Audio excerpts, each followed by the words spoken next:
দর্শক, রাজধানীর বনশ্রী এলাকা থেকে সংযুক্ত হচ্ছেন সহকর্মী রিশাদ হাসান। রিশাদ, কেমন দেখছেন এই এলাকার মানুষের জীবনযাপন, কি বলছেন তারা?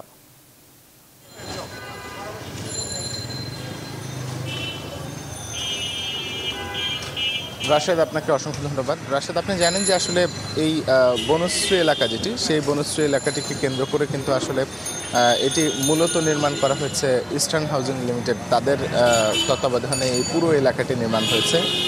এ থেকে যে পর্যন্ত ব্লক আছে এখানে, এবং খুব চমৎকার পরিকল্পিতভাবেই কিন্তু এই জায়গাটিকে তৈরি করা হয়েছে। তবে একটি বিষয় যে আসলে এই এলাকার মধ্যে দিয়ে একটা খালও গিয়েছে, তবে এখানকার সাধারণ মানুষের চলাচলের জন্য যে রাস্তা বা ফুটপাত যেটিকে বলা হয়, পর্যাপ্ত পরিমাণে সেই জায়গাটির অনেকটা অভাব। আপনি দেখতেই পাচ্ছেন, ক্যামেরার চোখে আপনাদেরকে দেখানোর চেষ্টা করা হচ্ছে, এবং সেক্ষেত্রে সাধারণ মানুষ যারা আছেন সেক্ষেত্রে তাদের বসবাস উপযোগী করে যেসব আবাসন এলাকা বা আবাসিক এলাকা যেসব গড়ে তোলার কথা, সেভাবে কিন্তু আসলে সম্পূর্ণ সুযোগ সুবিধা দিয়ে কিন্তু আসলে এই জায়গাটি পুরোপুরি তৈরি করা যায়নি।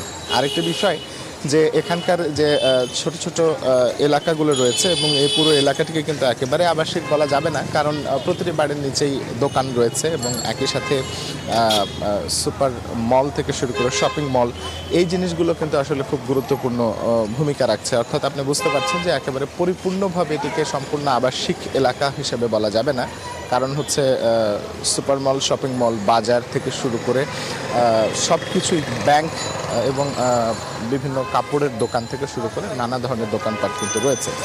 এই সব কিছু মিলে আসলে আপনি বুঝতেই পারছেন যে আসলে পুরো এলাকা যেগুলো রয়েছে, এই এলাকাগুলোতে কিন্তু সাধারণ মানুষের একেবারে বসবাসের যে উপযোগী বা শান্তিপ্রিয় মানুষ যারা বসবাস করতে চান, তাদের জন্য সম্পূর্ণভাবে উপযোগী নয়। এবং এই সব কিছু মিলে আপনি বুঝতেই পারছেন যে আসলে এই বর্তমানে ঢাকায় একটি ভালো আবাসন বা আবাসিক এলাকার সন্ধান পাওয়া কতখানি দুষ্কর, এবং এই জায়গাটাতেই কিন্তু আসলে সবচেয়ে বেশি কাজ করার প্রয়োজন আছে।